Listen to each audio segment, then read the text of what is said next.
नमस्कार। देश देशांतर में आपका बहुत बहुत स्वागत है। आपके साथ मैं हूं अभिलाषा पाठक। 2008 से हर साल स्वतंत्रता सेनानी मौलाना अबुल कलाम आज़ाद के जन्मदिन को राष्ट्रीय शिक्षा दिवस के रूप में मनाया जाता है। वो हमारे देश के पहले शिक्षा मंत्री थे और उन्होंने राष्ट्रीय शिक्षा नीति और विश्वविद्यालय अनुदान आयोग यानी यूजीसी की स्थापना की थी। भारत में शिक्षा के प्रसार में दूरगामी परिणाम हासिल करने के लिए उन्होंने कई सुझाव दिए थे, जिनमें से एक था भारत में समग्र शिक्षा। समग्र शिक्षा के तहत भारत के बच्चों का सर्वांगीण विकास हो, इसके लिए 24 मई 2018 को सरकार ने समग्र शिक्षा योजना की शुरुआत की, ताकि इसके माध्यम से शिक्षा का स्तर सुधारने और तकनीकी इस्तेमाल बढ़ाकर विद्यार्थियों और शिक्षकों को अधिक सशक्त बनाया जा सके। आज देश देशांतर में भारत की इसी महत्वाकांक्षी योजना यानी समग्र शिक्षा योजना के महत्व, अब तक की इसकी उपलब्धियों और चुनौतियों पर भी हम बात करेंगे। इस पर विस्तार से चर्चा करने के लिए हमारे साथ स्टूडियो में शिक्षा क्षेत्र से जुड़े हुए बेहद ही अहम लोग मौजूद हैं। उनसे आपको मिलवा दूं। हमारे साथ प्रोफेसर चंद्रभूषण शर्मा हैं, जो शिक्षाविद हैं। बहुत बहुत स्वागत है आपका।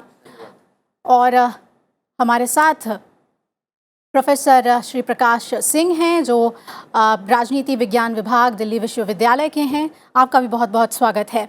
मैं सबसे पहले प्रोफेसर चंद्रभूषण आपके पास आना चाहूँगी। और आज़ादी के बाद अगर हम देखें कि जो एक सपना था, जो एक परिकल्पना थी कि शिक्षा कैसी हो भारत की, तभी शायद समग्र शिक्षा का बीजारोपण हम कह सकते हैं हो गया था। जी, बहुत सही आपने कहा कि मौलाना अबुल कलाम आज़ाद उन स्वतंत्रता सेनानियों में थे जिनका जोर हमेशा से शिक्षा पर था। अलग अलग स्वतंत्रता सेनानी अलग अलग क्षेत्र में काम करते थे। मौलाना वो थे जो कि शिक्षा को समझते थे और शिक्षा की उपादेयता के बारे में उन्होंने बहुत बार कहा था। अब जैसा आपने बताया, 2008 से हर साल हम आज के दिन मौलाना अबुल कलाम आज़ाद के जन्मदिन पर इसको शिक्षा दिवस के तौर पर मनाते हैं जी। लेकिन अब 2018 के बाद से हम इसको सही तौर पर मनाने लगे हैं। मौलाना की क्या सोच थी? मौलाना, आप जैसा जानते हैं, इंडिया विंस फ्रीडम उनकी किताब थी और उसके करीब करीब 30 पन्ने ऐसा कहा गया था कि आज़ादी के 50 साल बाद जोड़ा जाएगा। मौलाना क्या चाहते थे? ऐसी शिक्षा जिसमें सबको एक जैसी शिक्षा मिले। आप पाएंगे कि आज़ादी के बाद जब हम शिक्षा नीति बनाई या विद्यालयों की, महाविद्यालयों की संरचना किए, तो सबसे पहले हमने क्या सोचा? आईआईटी बनाने का सोचा, बड़े संस्थान बनाने का सोचा। मौलाना की ये सोच नहीं थी। मौलाना की ये सोच थी कि हर वो बच्चा, चाहे वो अमीर परिवार से, गरीब परिवार से हो, सबको एक जैसी शिक्षा मिले। और ये तभी संभव था जब विद्यालयी शिक्षा एक जैसा हो। ये संभव नहीं हुआ। अब आप देखेंगे कि हम आकर के 2016-17 से ये बात शुरू किए हैं और जो शिक्षा नीति का प्रारूप आया है उसमें ये अब सही तौर पर दिख रहा है। तो मौलाना के सपनों को सही तौर पर साकार करने का काम अब हो रहा है। 2008 से हम भले मनाने लगे हैं इस दिवस को, लेकिन ये काम हो रहा है। तो समग्र शिक्षा क्या और कैसे कंसीव किया गया? देखिए, 1990 में जब जॉन्टी में कॉन्फ्रेंस हुआ और प्राथमिक शिक्षा पर जोर देने की बात कही गई, तब हम लोगों ने सर्व शिक्षा अभियान शुरू किया। इनफैक्ट उसके पहले हम लोग डिस्ट्रिक्ट प्राइमरी एजुकेशन प्रोग्राम शुरू किए थे, जो वर्ल्ड बैंक के फंडिंग पर था। लेकिन ये सोच दूसरे महान शिक्षक मुरली मनोहर जोशी जी का था कि हम अपनी शिक्षा नीति बना करके सर्व शिक्षा अभियान के तौर पर चलाएं। उसके बाद हम लोगों ने माध्यमिक शिक्षा में उसको जोड़ा, राष्ट्रीय माध्यमिक शिक्षा अभियान के तौर पर, RMSA। अब हम 2 साल पहले हम लोगों ने ये तय किया कि हम पहली कक्षा से 12वीं कक्षा तक को एक जैसी शिक्षा सभी बच्चों को उपलब्ध हो। शिक्षा का अधिकार कानून 2009 में पास किया, लेकिन 15 तक कुछ हुआ नहीं उस पर, तो बहुत कारगर नहीं हो सका शिक्षा का अधिकार कानून। अब जो जोर दिया गया है और नई शिक्षा नीति में के प्रारूप में आप देख रहे हैं कि इस पर कितना जोर है, तो उसको दोनों को मिला करके सर्व शिक्षा अभियान और राष्ट्रीय माध्यमिक शिक्षा अभियान को एक साथ पहली कक्षा अर्थात 6 वर्ष से 18 वर्ष के बच्चों को एक जैसी शिक्षा मिले, ये सोच हमारे पूर्व शिक्षा मंत्री श्री प्रकाश जावड़ेकर जी की थी, और उनके ही मार्गदर्शन में ये समग्र शिक्षा, जिसकी चर्चा पहले मौलाना ने की थी लेकिन कारगर नहीं किया गया था, अब कारगर हुआ है और अब हम समग्र शिक्षा की तरफ बढ़ रहे हैं, उस पर काम हो रहा है। बिल्कुल, इसकी शुरुआत बेहद ज़रूरी मोड़ पर थी। और मैं श्री प्रकाश जी आपसे समझना चाहूँगी कि अगर हम पूरे इस परिदृश्य को देखें, जो शिक्षा की जो मौजूदा स्थिति है, हमने बड़े बड़े आयाम छुए हैं, भारत के छात्र छात्राओं ने कई उपलब्धियां हासिल की हैं, लेकिन फिर भी जो एक हम कहते हैं होलिस्टिक एजुकेशन, एक ऐसे व्यक्तित्व का विकास जो अपने आप में उदाहरण हो, उसमें शिक्षा का कितना महत्व है और स्कूल से ही इस पर क्यों इतना जोर देने की बात कही जाती है? देखिए, मेरा ये मानना है कि सर्वांगीण विकास के लिए, समाज के विकास के लिए, राष्ट्र के विकास के लिए एकमात्र कोई साधन है तो वो शिक्षा है जी। लेकिन अनन्य कारणों से जिस तरह की शिक्षा व्यवस्था हमको मिलनी चाहिए थी, जिस तरह का फोकस शिक्षा पर होना चाहिए था, वो किन्हीं कारणों से नहीं रहा। प्रारंभिक दौर में निसंदेह अबुल कलाम साहब ने शुरू किया, लेकिन तत्कालीन परिस्थितियों में गांधी जी जिस तरह की शिक्षा चाहते थे, नई शिक्षा, तालीमी व्यवस्था, उनका एक चक्र पूरा गांधी जी ने दिया, शायद उससे सरकार ने अपने आप को अलग कर लिया। बाबा साहब अंबेडकर जिस तरह की शिक्षा चाहते थे, जिसमें उन्होंने कहा कि धर्म के बारे में भी शिक्षा प्रदान की जाए, दुर्भाग्य ये रहा कि धर्म के बारे में चर्चा स्कूली शिक्षा से नदारद रही जी। नैतिकता का विकास नहीं हुआ, सिद्धांत प्रियता का विकास नहीं हुआ, और एक दूसरे धर्मों को जानने के बारे में भी कोई पहल नहीं हुई जी। समाज एक अलग दिशा में बढ़ता चला गया। एक दूरगामी कदम शिक्षा के क्षेत्र में सर्व शिक्षा अभियान के माध्यम से अटल जी की सरकार ने उठाया जी।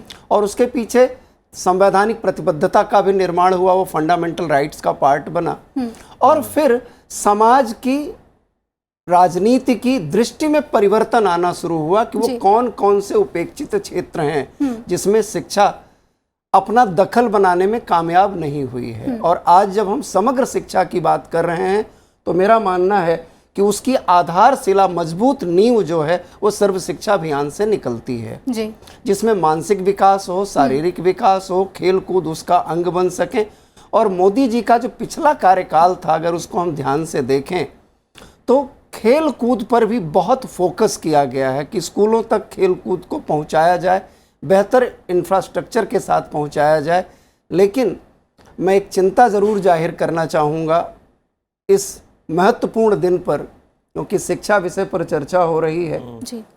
ग्रामीण परिवेश में जो प्राइमरी स्कूल्स हैं उनकी स्थिति बहुत अच्छी नहीं है, और ये स्थिति पूरे भारत की है। प्राध्यापक स्कूल में शिक्षकों की उपस्थिति, इनरोलमेंट रेशियो, विद्यार्थियों की उपस्थिति, जिस वक्त मिड डे मील होता उस वक्त की उपस्थिति, जिस वक्त विद्यार्थी स्कूल छोड़ रहा होता उसकी स्थिति, ये बहुत सारे एस्पेक्ट हैं जिसको ध्यान देने की ज़रूरत है। और जब इन सब एस्पेक्ट पर हम चर्चा कर पाएंगे, देख पाएंगे, तब मुझे लगेगा कि समग्रता की तरफ हमारा एक सार्थक कदम बढ़ेगा। जी बिल्कुल। चंद्रभूषण जी, जैसा कि एक बहुत अहम सवाल कि क्या हम अपने स्कूलों से 12वीं के बाद सिर्फ इंजीनियर्स, डॉक्टर्स, MBA प्रोफेशनल्स निकालने की ओर बढ़ें, या फिर जो बात मॉरल साइंस की कही गई, नैतिकता की, हम अपने इतिहास को कैसे समझते हैं, हम जो लीनियज है हमारा, जो हमारी विरासत है, हम उसे कैसे समझते हैं, उसमें शिक्षकों का कितना बड़ा योगदान है और किस भूमिका में उन्हें आने की ज़रूरत है? बहुत अच्छे प्रश्न आपने उठाए हैं। 2-3 चीज़ों पर मैं ध्यान अंकित करना चाहूँगा। देखिए, सबसे पहली बात तो ये है कि शिक्षा का उद्देश्य क्या है। हम ऐसा नागरिक बनाएं जो अपने देश पर गर्व करे जी। ये गर्व महसूस करे कि मैं भारतीय हूँ। 70 सालों में ये हुआ नहीं। आप नेशनल करिकुलम फ्रेमवर्क उठा के देखिए, आप अपने टेक्स्ट बुक उठा के देखिए, कहाँ है भारत। जैसा कि प्रकाश जी ने कहा, बहुत सही बात कहा, हम ऐसे देश से आते हैं जो धर्म आधारित देश है, रिलीजन नहीं, हम धर्म की बात कर रहे हैं। पिता धर्म, पुत्र धर्म, गुरु धर्म, विद्यार्थी धर्म, इसकी बात ये गौन हो गया, क्योंकि जो बाबा साहब अंबेडकर ने कहा था कि इसको पाठ होना चाहिए, खेलकूद बाहर निकाल दिया गया। जी। क्यों? पिछले, जैसा इन्होंने कहा, मोदी 1 एंड मोदी 2 में, मोदी 2 में एक बड़ा अच्छा डेवलपमेंट हो रहा है जो अभी आपके शिक्षा की नीति के प्रारूप में आया है, और हमें लगता है कि जब शिक्षा की नीति पूर्ण रूप से आती है तो दिखेगा। जी।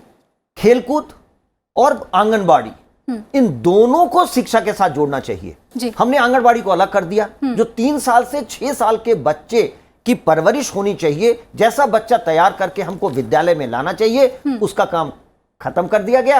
आंगनबाड़ी को दे दिया कि केवल आप इसको वहां रखिए। तो इसको साथ में ला करके हम अपने बच्चे को 3 साल से ही ऐसे रास्ते पर चलाएं कि वो 18 साल तक आते आते एक ऐसा नागरिक बने जो देश को समझे, अपनी परंपराओं को समझे। और ये देश तो ऐसा रहा है जो 5000 साल तक केवल विद्या की ही बात किया है, उसको गौन करके। तो मेरा ऐसा मानना है कि शिक्षा की नीति, नेशनल करिकुलम फ्रेमवर्क और हमारे टेक्स्ट बुक का कंप्लीट ट्रांसफॉर्मेशन चाहिए, जिसमें कि ये चीजें आए।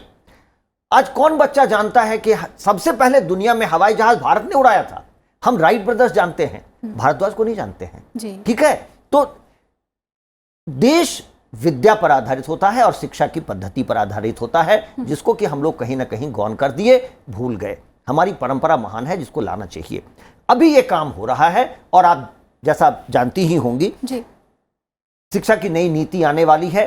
दुनिया में कहीं उदाहरण नहीं है कि इतनी लंबी चर्चा, इतनी ज्यादा लोगों के साथ चर्चा करके कोई नीति बन रही है। एक ऐसी नीति हमको लगता है आएगी जो कि सबों को एक्सेप्टेबल होगा और देश का सर्वांगीण विकास होगा। हर बच्चा ऐसा निकलेगा जो गर्व करेगा कि हम भारतीय हैं। आज हम क्या होता है, आप कहीं भी चर्चा में हमारे बच्चों को उतारें तो वो विज्ञान जानते हैं, वो IIT का ग्रेजुएट होगा, अच्छा इंजीनियरिंग जानता है, लेकिन वो नहीं जानता है कि हमारी विरासत क्या है। मैकेनिकल में, सर्जरी में, किसी भी क्षेत्र में हमारी परंपरा क्या रही है और वो महान रही है जी। उसको सेंटर स्टेज लाने का, उसको केंद्र बिंदु बना करके हमारी शिक्षा पद्धति को बनाने का प्रयास हो रहा है, जो बहुत बढ़िया प्रयास हो रहा है। और इस सब के अंत में हम करना क्या चाहते हैं? हम एक ऐसा व्यक्ति तैयार करना चाहते हैं जो ये कहे, सर्वे भवन्तु सुखिनः। सर बिल्कुल बिल्कुल। क्योंकि आपने करिकुलम का जिक्र किया था, मैं आपसे श्री प्रकाश जी जानना चाहूँगी कि हमारे करिकुलम को लेकर काफ़ी सवाल उठते हैं कि हम कितने थ्योरी को हमने बहुत ज़्यादा प्रमुखता दी है, प्रैक्टिकल ओरिएंटेड हमारा एजुकेशन नहीं है। अब उन बातों पर बहुत ज़्यादा ध्यान देने की बात आ रही है कि स्कूलों में लाइब्रेरी तो हो, लेकिन उसके साथ में बच्चे व्यवहारिक तौर पर उस ज्ञान को सम्मिलित कर सकें अपने अंदर। क्या, कैसे आप देखते हैं कि स्कूल में जो करिकुलम है उसमें किस तरह की तब्दीली की ज़रूरत है, जिससे कि पेरेंट्स भी अनभिज्ञ ना हो, अभिभावक भी समझे, शिक्षक भी समझे और बच्चों के बीच वो तीनों जो है स्तर पर एक सिंक्रोनाइजेशन हम देख सकें? कि आपका सवाल मेरी चिंता से जुड़ा हुआ सवाल है जी। वर्तमान समय में चाहे वो पहली कक्षा का विद्यार्थी हो, चाहे 5वीं का हो, चाहे 10वीं का हो, हम उसको स्कूल के बाद ट्यूशन सेंटर की तरफ धकेल देते हैं, ट्यूशन ब्यूरो की तरफ धकेल देते हैं। जिस फेज में चंद्रभूषण जी ने शिक्षा पाई या मैंने पाई, हम तो खालिस गांव के स्कूलों से पढ़े हुए हैं। जी। हमें कभी ट्यूशन की आवश्यकता नहीं पड़ी। पीजी कर लिया, पीएचडी कर डाली, कभी ट्यूटर की आवश्यकता नहीं पड़ी। स्वजनित पुरुषार्थ से आगे बढ़ने का उपक्रम हमारे टीचर्स ने हमको सिखाया था। आप 1970 के दशक का सिलेबस स्कूलों का उठा लें और वर्तमान समय का सिलेबस उठा लें तो आपको दिख जाएगा कि 1970 के दशक में भारत दिखता था जी। आज भारत नहीं दिखता है। भारतवर्ष की जो कल्पना है, जब तक वो हमारी स्कूली शिक्षा का अंग नहीं बनती है, जब तक हमारे नैतिक तत्व, वैल्यूज उसका अंग नहीं बनते हैं, जब तक हमारे सामाजिक सरोकार उसका अंग नहीं बनते हैं, तो हम समाज का आमूल परिवर्तन नहीं कर सकते हैं। शिक्षा का एक मूल गुण है, वो ह्यूमन कैरेक्टर डेवलप करती है, मानवता का विकास करती है, उसका मूल माध्यम बनती है।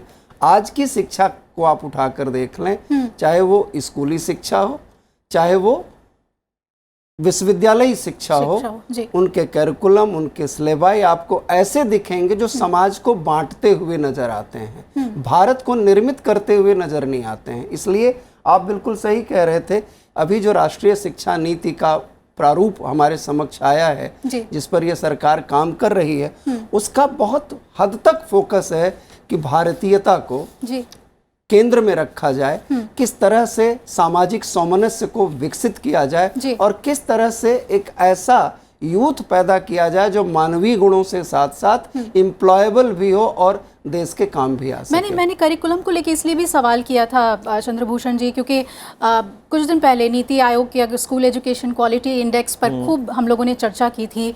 उसमें चौंकाने वाले तथ्य भी थे कि बच्चों की शिक्षा को ग्रहण करने का जो स्तर है वो क्या है।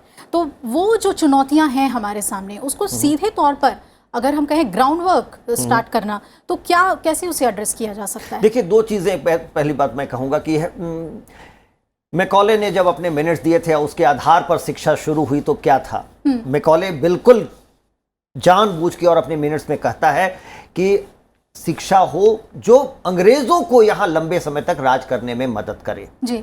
उस शिक्षा नीति को हमने आज तक नहीं बदला है। आवश्यकता किस चीज की? हम दुनिया के 18% आबादी हैं। हर बच्चा एक ही चीज सोचता है कि हम आईएएस कैसे बनेंगे, या हम आईआईटी कैसे जाएंगे, इंजीनियर कैसे बनेंगे, डॉक्टर। इतने बड़े देश को इसकी आवश्यकता नहीं है। सभी बच्चे एकेडमिक करें ये जरूरी नहीं है। और समझ नहीं आता है कि 70 सालों तक क्यों ये देश नहीं सोचा। आप पिछले 3-4 सालों में देखिए, सीबीएसई ने ड्रास्टिक चेंजेस लाए हैं। वोकेशनल सब्जेक्ट्स को पार्ट ऑफ करिकुलम बनाया है।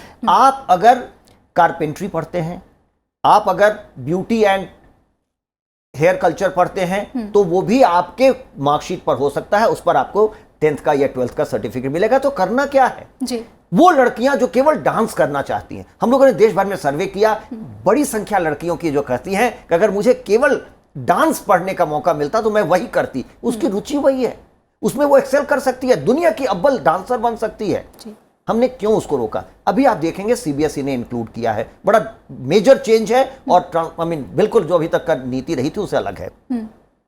तो हमने वोकेशनल को जोड़ा है कि आप एकेडमिक सब्जेक्ट के साथ साथ वोकेशनल करेंगे ताकि हर कोई सेल्फ एम्प्लॉयबल हो सके। हमने 70 साल में क्या किया, हर कोई पढ़ लिख के एक ही बात कहता था, हमको नौकरी कहां मिलेगी, सरकार नौकरी कहां देगी। उसको बदलना पड़ेगा। 18% दुनिया की आबादी को कोई भी सरकार सरकारी नौकरी नहीं दे सकती है। उसको सेल्फ एम्प्लॉयबल बनना पड़ेगा।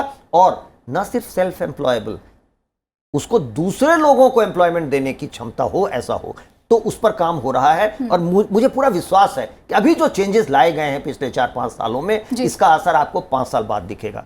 शिक्षा की एक परेशानी है, आप आज कोई चेंज इंट्रोड्यूस करती हैं तो आप 3 दिन बाद या 1 साल बाद नहीं उसका असर देख सकती हैं। आपको 3 साल तो रुकना ही पड़ेगा ताकि वो जो पढ़ के निकले वो देख सकें। तो अभी जो चेंजेस लाए जा रहे हैं वो आपको दिखेगा।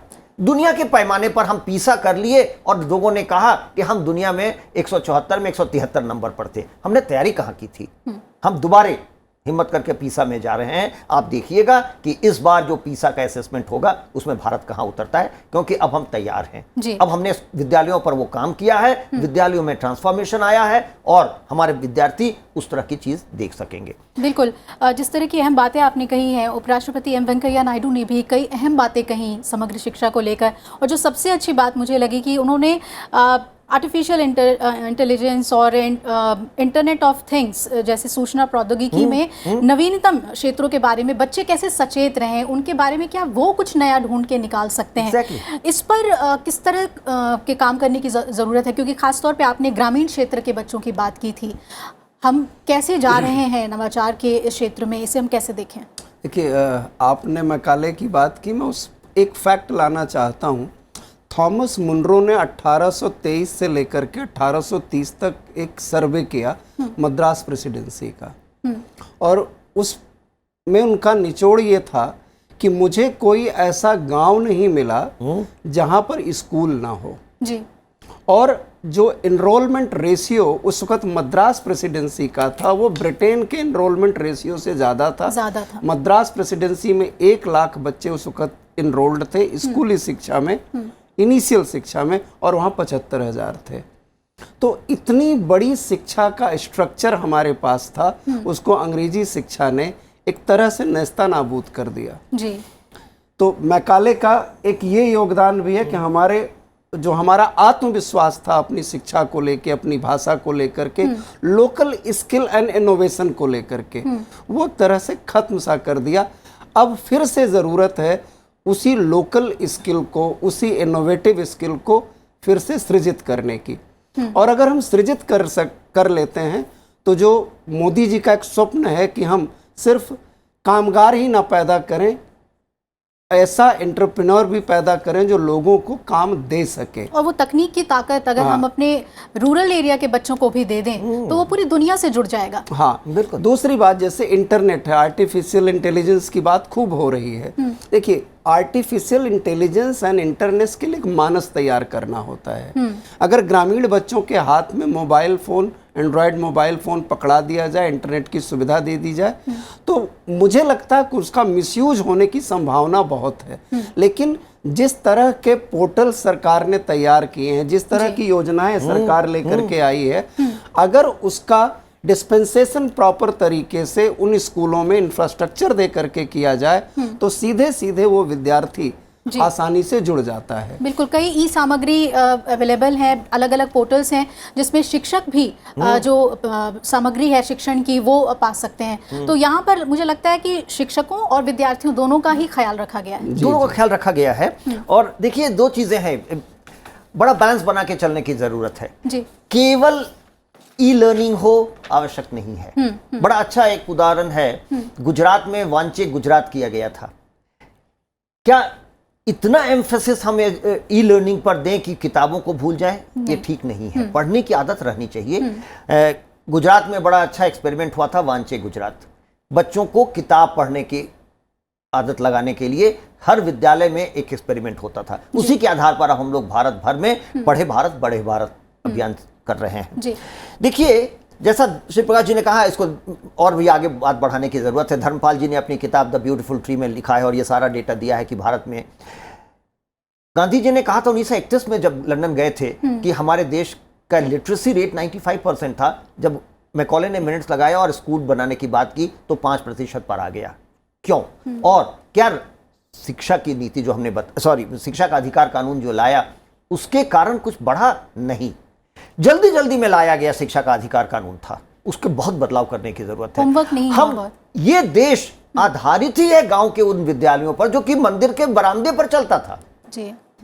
शिक्षित कोई भी व्यक्ति गांव का वहां बैठ जाता था और गांव के सारे बच्चों को इकट्ठा करके पढ़ा देता था। आपने उसको एक डेफिनेशन में बांध करके कि विद्यालय क्या होगा, कक्षा क्या होगा, हम कहां पढ़ा सकते हैं, उस पूरे सिस्टम को जो हम हजारों साल से बनाए थे उसको खत्म कर दिया। चंद्रभूषण जी, वक्त कम है, बहुत जल्दी में चाहेंगे कि अब हम समग्र शिक्षा योजना में आगे बढ़ रहे हैं, कई उपलब्धियां भी हमने हासिल कर ली हैं। अभी भी चुनौतियां क्या है? क्या वाकई में ग्रामीण क्षेत्र ही हमारे लिए चुनौती है या शहरी क्षेत्र में भी उतना ही ध्यान देने की जरूरत है होलिस्टिक एजुकेशन के लिए? देखिए, गांव पर तो ध्यान देने की बहुत आवश्यकता है क्योंकि 2-3 चीजें हुई। सर्व शिक्षा अभियान के तहत जो हम लोगों ने इंफ्रास्ट्रक्चर क्रिएट किया गांवों का, वो पूरे का पूरे करप्शन का पार्ट बन गया। ना विद्यालय की बिल्डिंग है, ना वहां इंफ्रास्ट्रक्चर है, ना टीचर्स की ट्रेनिंग है। नॉन अटेंडिंग बीएड हो गए तो 4 साल का बीएड लाने की जरूरत है। गांव के विद्यालयों को इस बात से मुक्त करने की जरूरत है कि आप इतना बड़ा विद्यालय बनाएं, इतने बिल्डिंग बनाएं। तो शिक्षा का अधिकार कानून को बदलने की जरूरत है क्योंकि आज जो भी पढ़ना चाहता है वो गांव से उठ के शहर में आता है और गांव शहरों पर भार बढ़ रहा है। तो आपको गांव में शिक्षा पहुंचानी होगी, वहां की शिक्षा व्यवस्था को सुदृढ़ करना होगा। 2 चीज एक साथ करने होंगे, अच्छे शिक्षक तैयार करने पड़ेंगे और साथ में उनको स्वायत्तता देनी पड़ेगी कि शिक्षक ही जिम्मेवार है उसके लिए। आज हमने उसको कहीं ना कहीं एम्प्लॉई बना दिया है। वो समझता है कि हम तो नौकर हैं, जैसा आदेश आएगा वैसा करना होगा। हमारी जो परंपरा रही है, शिक्षक की परंपरा, गुरु की परंपरा, उसको रीस्टैब्लिश करना होगा। बहुत अच्छी पॉलिसी है समग्र शिक्षा योजना की, जो सोच है वही अपने आप में बहुत ही बेहतरीन है, लेकिन क्रियान्वयन उसका कैसे हो ये बहुत ही चुनौतीपूर्ण है। मैं आपसे सहमत होते हुए थोड़ा सा अलग बात करूंगा। Urban centres, semi urban centres and rural centres, तीनों की ज़रूरतें, तीनों का क्लाइंटेज, तीनों का टीचर बिल्कुल अलग अलग होता है जी। बिल्कुल। जब आप अर्बन सेंटर्स में होते हैं, दिल्ली जैसे, मद्रास जैसे, बॉम्बे जैसे सेंटर में होते हैं, तो टीचर के सामने एक सिलेबाई होता है, रीडिंग मटेरियल होता है, अपडेटेड टेक्नोलॉजी होती है, उसका उपयोग करता है, नए नए मटेरियल्स वो अपने विद्यार्थी को देने की कोशिश करता है। वहाँ बहुत ज़रूरी है कि Bharat centric education pattern develop किया जाए, वो ये सारी इनोवेशन, सारी ताकत एक ऐसे राष्ट्र के निर्माण में लगाए, ऐसे विद्यार्थी के निर्माण में लगाए जो राष्ट्र के प्रति प्रेरित हो, स्वयं के प्रति प्रेरित ना हो। जो सेमी अर्बन सेंटर्स हैं, मैं बड़ी जिम्मेदारी से कह रहा हूँ, दिल्ली से बाहर आप निकल जाएं, गाजियाबाद के कॉलेज और स्कूल्स उठा लें जो थोड़े से urban area, semi urban area की तरफ हैं, आपको जमीन आसमान का अंतर दिख जाएगा। जो टेक्स्ट हमारे बच्चे दिल्ली विश्वविद्यालय में पढ़ते हैं या आपके विश्वविद्यालय में पढ़ते हैं, वो गाजियाबाद में नहीं पढ़ा जा रहा है। जब ये स्थिति गाजियाबाद की हो सकती है, गाजियाबाद के कॉलेजेस की हो सकती है, तो आप पूरे देश का सोच सकते हैं। और ग्राम्य स्तर पर जो विद्यालय हैं, निसंदेह बहुत सुधार हुआ है, जागरूकता भी आई है, और नई शिक्षा नीति का जिस तरह से एक ढांचा तैयार किया जा रहा है, प्रारूप तैयार किया जा रहा है, संभावनाएं बहुत हैं। लेकिन एक पॉलिसी है जिसको कहा जाता है स्ट्रक्चरल फंक्शनल अप्रोच। ये 80s में अमेरिका में इसका बहुत ज्यादा प्रचार प्रसार हुआ, उसका लाभ उठाया चाइना ने।